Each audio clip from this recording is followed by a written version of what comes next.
Bonsoir, merci de choisir TATV Africa Today pour vous informer. Bienvenue dans ce journal. Pour commencer, bientôt une autorité nationale d'assurance qualité dans l'enseignement, la formation et la recherche. Le projet de décret est déjà sur la table du chef de l'État, professeur Alpha Condé.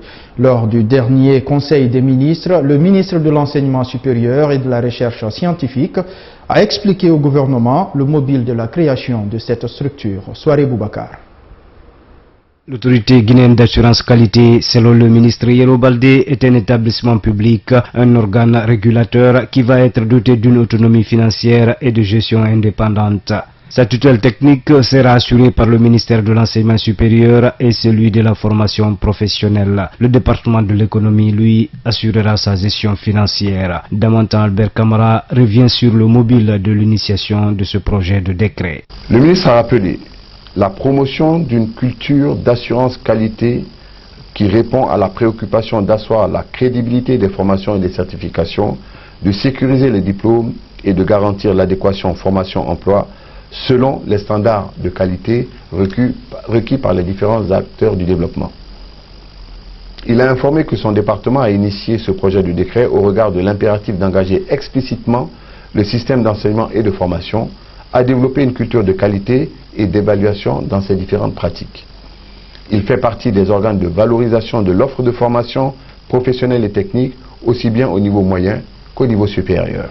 Plusieurs raisons expliqueraient la création de cette structure. L'ambition de la République de Guinée de devenir un pays émergent dans quelques années, l'accroissement continu de la demande d'enseignement supérieur, l'application des normes de qualité aux formations offertes et aux institutions pour doter la jeunesse guinéenne des compétences nécessaires dans un marché du travail devenu de jour en jour plus hautement compétitif, la généralisation de l'architecture licence, master, doctorat, LMD. Autre ambition, c'est la préoccupation de la qualité de l'enseignement supérieur au niveau de l'Union africaine, ce qui sous-entend la mise en place de mécanismes d'auto-évaluation des universités africaines, dont l'une des premières autorités régionales d'assurance qualité est le CAMES. La situation conflictuelle opposant l'État guinéen aux ressortissants turcs autour de la fermeture des établissements La Citadelle perdure toujours. Ce vendredi, l'association des parents d'élèves et amis de l'école ont conféré devant la presse. Cette structure a expliqué de long en large les différentes démarches entreprises depuis la mise en application de cette décision. La PAE dénonce aussi le mépris des autorités guinéennes pour l'éducation de leurs enfants. Omar Sow. Depuis l'ouverture des classes le 4 octobre dernier, les portes des établissements La Citadelle restent toujours fermées. Une décision du gouvernement guinéen qui a adressé selon le président de l'APAE le 22 septembre dernier une note de service de l'enseignement préuniversitaire interdisant jusqu'à nouvel ordre toutes les inscriptions et réinscriptions dans les écoles La Citadelle. Un arrêté qui ne réjouit pas les parents d'élèves de ces établissements. Ce qui nous regarde, c'est quoi? C'est que nos enfants puissent aller à l'école le temps qu'ils trouvent les formules ou les solutions entre les Turcs et leur pays. On a discuté, on a demandé au ministre de nous accepter, envoyer les enfants à l'école, le temps qu'ils continuent à chercher des solutions à ce problème. Il a refusé, il dit que c'est un peu difficile, et il pense que ça ne va pas tarder, il va trouver la solution. Dans les débats, on avait cru que ça ne va pas dépasser une semaine. Aujourd'hui, nous sommes en train de boucler la semaine, quand les autres enfants vont à l'école, et nous sommes préoccupés à ce jour-là. Après de multiples rencontres engagées auprès des autorités guinéennes, les 1200 élèves et 200 encadreurs de la Citadelle sont toujours en attente d'une décision du ministre pour abroger cette note de service du 22 septembre. Mais jusque-là, rien n'est clair. Nous avons continué, malgré ça, les discussions. Il y a beaucoup d'autorités que nous avons impliquées qui font pression sur le ministre, mais le ministre devrait se référer toujours à Madame l'ambassadrice de la Turquie ici, parce que c'est elle qui a déposé la plainte en fait. Donc aujourd'hui, nous avançons jusqu'au ministre, mais il y a un autre pont entre le ministre, celui du ministre et l'ambassadrice, que nous ne maîtrisons pas. Outre, le président de l'APAE soutient qu'il aurait appris que cette fermeture des écoles, la citadelle, est une affaire politique liée à la tentative de coup d'État manqué en Turquie. Selon ce qu'ils disent et ce qu'on nous rapporte, depuis le coup d'État en Turquie, le coup d'État raté en fait, en Turquie, je m'excuse, il y a certains qui sont accusés, certains Turcs qui sont accusés d'être impliqués, et je crois c'est dans ce sens que on impute la proximité des Turcs qui gèrent les écoles, la citadelle ici. Mais nous, parents d'élèves, sincèrement, nous ne voudrons pas rentrer sur ce terrain. Depuis l'ouverture des classes, les parents d'élèves de la citadelle restent confrontés aux difficultés de place dans les écoles au sein desquelles ils souhaiteraient transférer désormais leurs enfants. Et cela au cas où solution ne sera pas trouvée au problème. Le Rotaract Guinée en assistance aux enfants déshérités. La structure vient d'offrir des kits scolaires et des vivres aux tout-petits du village SOS de Sonfonia. Le geste est de l'ONG d'un intérêt public. Il entre dans le cadre de l'atteinte d'un des multiples objectifs que s'assigne le Rotaract. Ça, Alou Yomboulon. Ce chiffre à près de 15 millions de francs guinéens que le Rotaract met au profit du village SOS. L'action humanitaire se constitue en deux volets. Il y a 90 enfants au village SOS, donc 90 kits. Il y a 11 foyers, donc 11 sacs de riz. Et il y a 11 enveloppes symboliques pour les 11 mamans SOS. Tout comme ces enfants du village SOS, nombreux sont les tout-petits qui vivent dans les foyers d'accueil ou dans les orphelinats. Le Rotaract Guinée a pensé cette année à ce village et les raisons, selon sa présidente, sont bien fondées. Et nous avons vu que dans la statistique, dans les archives, nous n'avons jamais fait une organisation ou une action dans une structure bien organisée comme le village SOS. C'est pourquoi cette fois-ci, nous avons dit un orphelin reste un orphelin, qu'il soit accompagné, qu'il soit suivi ou pas. C'est pourquoi nous avons choisi cette année le village SOS. Cette aide redonne ainsi le sourire aux enfants du village qui promettent d'en faire bon usage. Bon, je suis très contente de avoir donné ces cadeaux-là. Le riz, le bic, le cahier.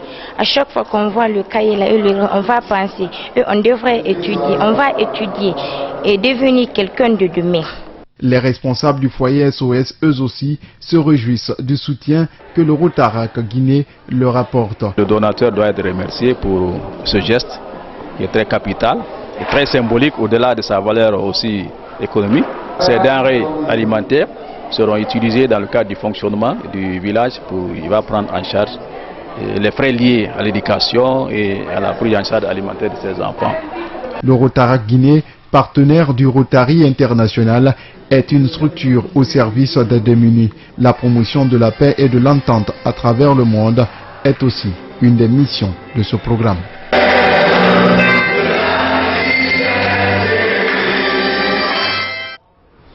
Des structures de jeunesse se mobilisent et s'engagent dans l'assainissement de la ville de Conakry. C'est la place de la Révolution au Palais du Peuple qui a servi de cadre pour cette action citoyenne ce samedi.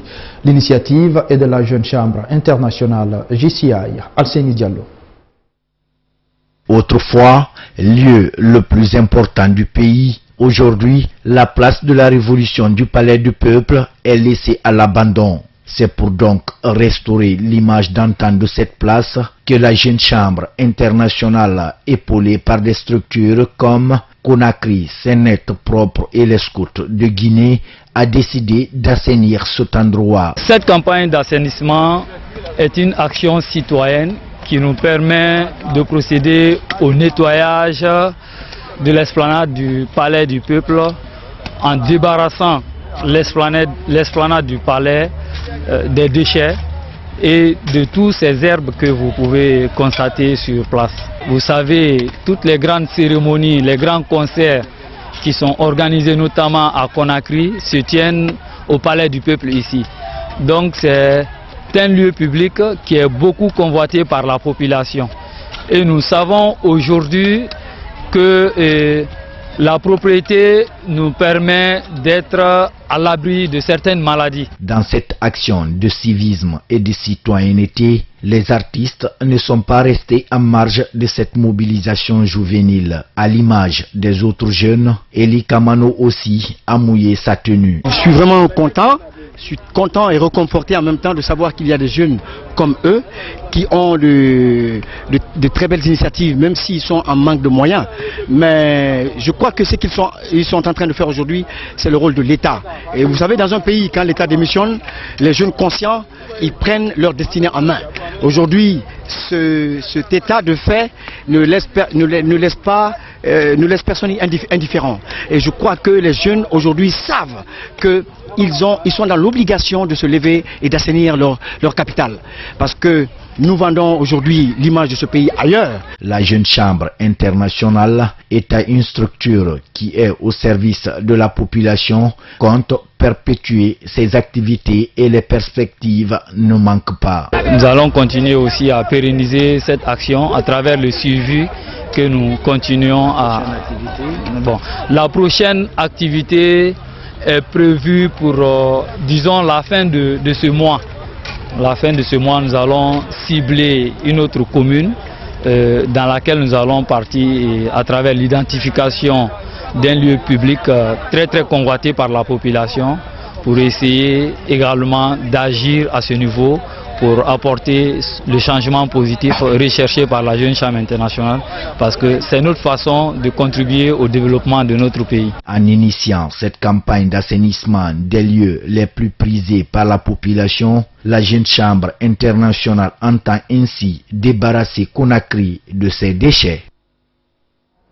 Parlons santé à présent, un semi-marathon pour minimiser les risques liés aux maladies cardiovasculaires. C'est une initiative de l'Association des jeunes cardiologues de Guinée qui entend sensibiliser les citoyens sur les dangers et les méthodes de prévention des pathologies liées au cœur.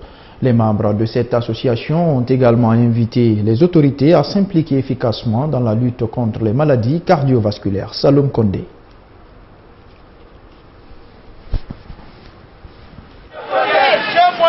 Selon les spécialistes, les maladies cardiovasculaires sont les premières causes de mortalité en Afrique. C'est pour donc prévenir les risques liés à ces maladies que ce semi-marathon a été initié. Pour les cardiologues, cet exercice contribue à minimiser les risques. Diminuer la consommation du sel dans la population, diminuer la consommation du tabac, de l'alcool, de la graisse, éviter la sédentarité, avoir une activité physique régulière. L'importance de cette activité nous ramène à la marche. Cette journée de sensibilisation est aussi une manière d'informer la population sur leur état de santé. Pour le président de cette association, la santé n'a pas de prix. Il faut savoir que la santé est transversale. Ça intéresse tout le monde. Que tu sois riche ou pauvre, que tu sois vieux ou adulte. Quand vous marchez, vous donnez un peu d'équilibre à votre organisme. Donc quand vous marchez, vous allez diminuer le taux de graisse, vous allez diminuer le taux de sucre dans le corps. Pour donner un caractère social à cette sensibilisation, certaines personnalités du pays ont soutenu les personnes victimes des maladies cardiovasculaires à travers leur participation. Nous sommes là pour dire aux gens qui sont atteints d'une maladie du cœur que nous les soutenons, nous les protégeons. Nous demandons aux tout-puissants de soulager leurs maux et de les guérir. Nous sommes là, je dis bien nous sommes là, parce que nous aimons nos cœurs. Nous voulons les protéger, ces malades qui n'ont pas de soutien, qui n'ont pas de centre spécialisé pour les sauver. Je parle du 28 septembre au Palais du Peuple. C'est la force qui m'a animé pour venir jusque-là. Ma conviction qu'il faut que le peuple de Guinée soit conscient du danger que guettent les cœurs. Il y a eu énormément de morts, d'AVC, de crises cardiaques. Avant la fin de la sensibilisation, les initiateurs ont lancé un appel aux autorités du pays à s'impliquer efficacement dans la lutte contre les maladies cardiovasculaires. L'Afrique et ses coutumes, le baya, objet de séduction et d'attirance depuis des siècles, continue aujourd'hui d'avoir des admirateurs, ceux qui depuis tant d'années croient au pouvoir et à la magie de ces petites perles. C'est un reportage de Buntura Biketa. Les perles, autrement appelées baya en dialecte soussou ou malinké, sont de petites ou grosses perles multicolores que des femmes portent autour de leurs hanches. Ornements de beauté ou de séduction, certains hommes se plaisent bien avec quand leurs femmes en portent. Le port du baya par une femme est une chose que j'apprécie. Pour un homme viril, le baya amène à l'excitation. C'est un objet de beauté pour les femmes. Ce n'est pas du tout interdit pour elles. Autrefois objet secret des femmes destinées à la séduction de leur mari, le baya est aujourd'hui en train de perdre toutes ses valeurs. Certaines jeunes filles ne considèrent plus le côté séducteur de ces perles et les utilisent de façon extravagante. Un côté que déplore Bangali Silla. Porter le baya sur les pantalons et l'exposer n'est pas chose normale. La femme porte le baya pour séduire son mari et il ne doit être vu que dans la chambre. Et celles qui le font voir dans la rue, c'est autre chose. Au-delà de l'aspect séducteur du baya, certains lui attribuent une autre force mystique, celle de protection de la hanche. Fatoumata Souma nous confie que la hanche de la femme ne doit jamais être nue.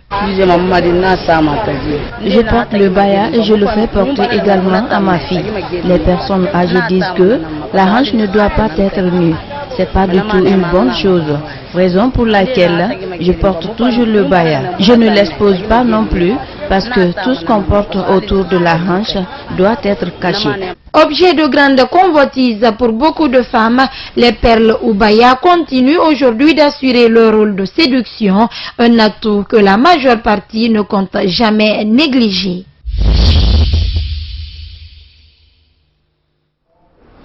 Ailleurs dans le monde, l'ouragan Mathieu, qui a tué plus de 900 personnes selon un bilan revu à la hausse à Haïti, continue sa course le long de la côte est des États-Unis. Il menace de provoquer des inondations meurtrières. Au moins 5 personnes sont mortes en Floride. En Caroline du Sud, les autorités ont ordonné l'évacuation de milliers d'habitants. Plus d'1 million de personnes sont actuellement privées d'électricité. Suivez. En Floride, le pire a visiblement été évité, mais les dégâts matériels sont importants. Les rues portent les stigmates de rafales à près de 200 km/h, des maisons endommagées, des arbres déracinés. Plus d'1 million de personnes sont privées d'électricité. Pourtant, l'œil du cyclone n'a pas touché terre. Matthew poursuit sa route vers le nord et il devrait au cours des prochains jours être rétrogradé en tempête tropicale. En Caroline du Nord, que l'ouragan doit atteindre dans la nuit de samedi à dimanche, la population choisit bien souvent de respecter les ordres d'évacuation. Je ne vais pas revenir avant lundi, je vais à 100 km à l'intérieur des terres. Il ne vaut mieux pas prendre de risques. Je pourrais toujours reconstruire mon hôtel, j'ai une assurance, mais je ne peux pas risquer ma vie, celle de mes employés ou de mes proches. La nuit dernière, l'ouragan a longé les côtes de Géorgie. Il balaie actuellement la Caroline du Sud. Rétrogradé en catégorie 1, il devrait encore perdre en intensité au cours des prochaines heures. Parlons toujours de l'ouragan Mathieu qui a provoqué des dégâts matériels considérables en Haïti. Face à l'ampleur du désastre, la communauté internationale se mobilise pour envoyer de l'aide, essentiellement la nourriture et de l'eau. Suivez. Au Caille, l'aide commence à être acheminée, mais les dégâts dans cette région au sud de l'île sont immenses. 4 jours après le passage de l'ouragan meurtrier Mathieu, les Haïtiens qui ont trouvé refuge dans cet abri ont la vie sauve, mais les fermiers n'ont pu que constater la dévastation. Les terres ont été ravagées. Nous avons eu de la chance de survivre à l'ouragan. Si on était resté à l'intérieur de nos maisons, on serait morts. Nous avons perdu des têtes de bétail et toutes nos cultures. Il ne reste plus rien. Nos maisons sont détruites. 95% des récoltes ont été détruites dans le sud de l'île. Plus de 29 000 maisons se sont effondrées. La ville de l'Écaille, 3e ville du pays, paie le plus lourd tribut. La maire réclame de l'aide d'urgence. Nos frères et sœurs survivent dans des conditions difficiles. Nous devons les aider. Nous faisons tout pour qu'ils se sortent de cette situation.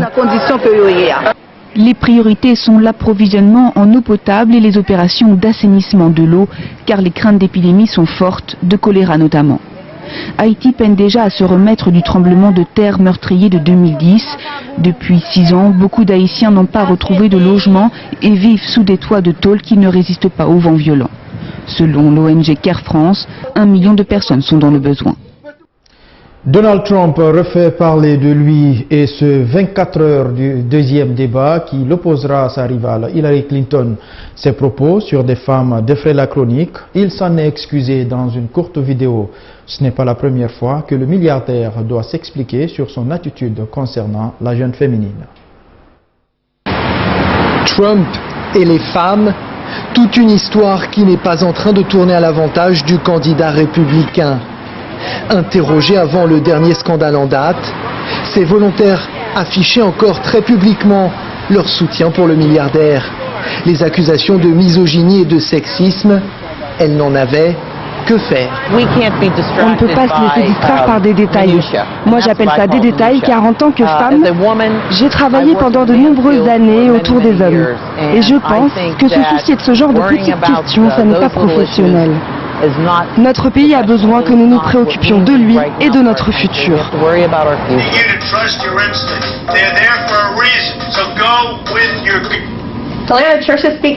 Tricia Cunningham se vante d'être partisan de Donald Trump jusqu'au bout des ongles. Comme ses collègues, toutes volontaires, elle écarte rapidement les sujets qui fâchent pour peindre un portrait plutôt flatteur de celui qu'elle soutient. Cet homme est multitâche comme nous les femmes. Il est respectueux des femmes. Nous le soutenons pour ces raisons. Il comprend très bien ce dont nous avons besoin en tant que femmes pour notre futur et pour celui de nos enfants et de nos petits-enfants. À quelques dizaines de kilomètres de là, la propriétaire de la Trump House n'hésite pas à rejeter en bloc la théorie selon laquelle une vaste majorité de l'électorat féminin aurait fui le camp du candidat républicain. C'est faux, je n'y crois pas du tout. Passez un week-end ici et vous verrez tellement de femmes défiler. Des femmes fortes et aux opinions fortes qui sont à fond derrière lui.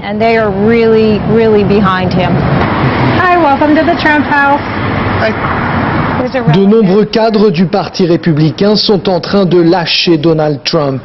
Si toutes les électrices en font de même, la route du milliardaire vers la Maison-Blanche deviendra alors plus que compliquée. Voilà, mesdames et messieurs, c'est la fin de cette édition d'information. Merci à vous de l'avoir suivi. Quant à moi, ça a été un plaisir de vous servir. Passez une excellente soirée en compagnie des programmes de TATV Africa Today. Bonsoir.